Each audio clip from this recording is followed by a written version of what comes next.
don't exactly know if I'm going to review this new series, but I've actually grown to like the comedy of it. And I'm talking about Dr. Stone. I mean, that rivals, that combined with Boku no Hero Academia may be my now. I may vary between reviewing them if I enjoy these chapters. Because I've actually grown to like Dr. Stone, especially for its humor. It is the humor is actually something I like about it. It's pretty simple though.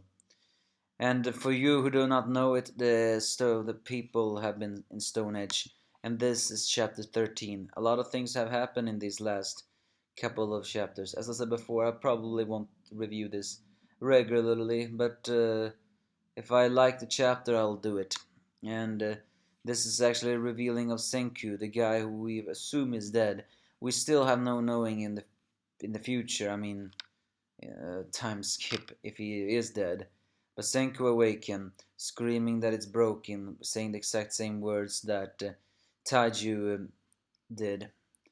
And as he looks on the place he landed on, the silent guy create a marking for where he was, and then collects his resin of the one who's stuck him. And then the biggest comedy of this chapter begins. He begins to look at some monkeys who actually talk to him. Well, not talk to him. They talk in their mind, saying, "Where are you from, punk? What monkey hood are you from, sucker?" I mean, of course, the monkeys do not talk to him, but it's kind of funny that the authors decided to have the monkeys talk. And of course, wants to see that the guy has a dingus that is, of course, censored and completely shiny. They run away in terror, calling him the shiny monkey, smooth and scenery. Then Senku creates a grass skirt, the same thing that Taiju did when he was freed, as he looks onto the place and wonders how long it has been. He counted, saying it was 117.254, 8.98 and 893.870 seconds. I mean, I do not know how much that is. I hate math, so don't try to say it. It's pretty funny though how he says he kept track of that rough mental math. Even though it was so annoying, he wanted to die, and he even mentions that the rotation of the Earth's 70 seconds are lost. There's not really much point in even keeping track of these muted detailed numbers. It's kind of funny. So he managed to track down that. As these monkeys come back and look at him, Senku decides to show them the power of a smooth and shiny ape, and tries to create a flame the primitive way, but can't, and the monkeys in their minds mock him. He then surprisingly begins to think of his two friends, realizing that Chaju will be able to create the flame with his brute force, and saying that Yusihara, the girl, could do it with her ultra skillful club ultra skillful skills, probably hinting that she is also a key to reborn humanity because she has some minor skills. However, Senku is a scientist, so he decides to do it in a strategic way. First, he creates rocks and tries to band them together, but they all break. The monkeys, still in their heads, wonders, yeah, the smooth silky monkey must be idiotic. Having broken down many rocks, he eventually reveals that what he did was in order to create a more sharp edge and find the different uses of it, so to speak.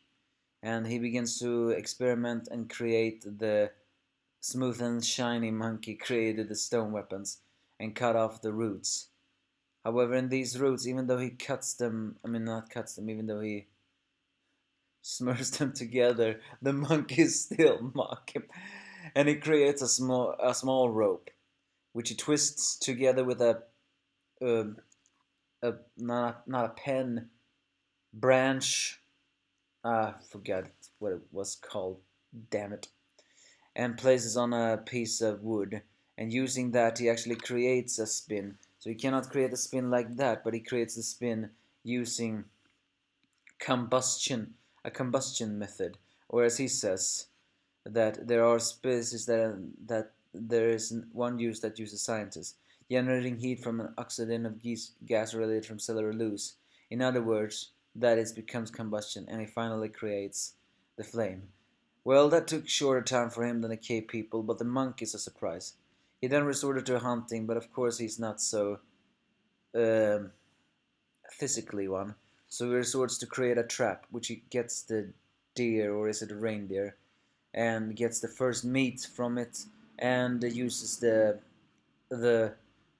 fur from the place, no, not from the deer, to uh, to create his first Stone Age clothes. And the monkeys realize that the smooth and shiny monkey is no longer smooth and shiny, but now has manner clothes. Yeah, the first human in many, many decades in the new Stone Age has revived, and he invented the flames through a combustion method and created a trap using new skills very much quicker than other guys did. As I said before, I have actually grown to like Dr. Stone, mostly because I feel like its comedy just feels so right. It is especially here, but the fact that they made the monkeys talk to us, that was pretty funny. Of course, I do realize it has some flaws. I mean, the characters are pretty straightforward, and we still have no freaking idea where the story is taking us. Hell, we don't even know if Senku is really still dead in the time skip. But this is his story on when he awakened and discovering the secret of everything else. All in all, I like Dr. Stone. I will give it a chance. Of course, if it will still be remarkable, as I said before, where the story is going to take us. That's the only big flaw of it right now. But give me your thoughts if you have any.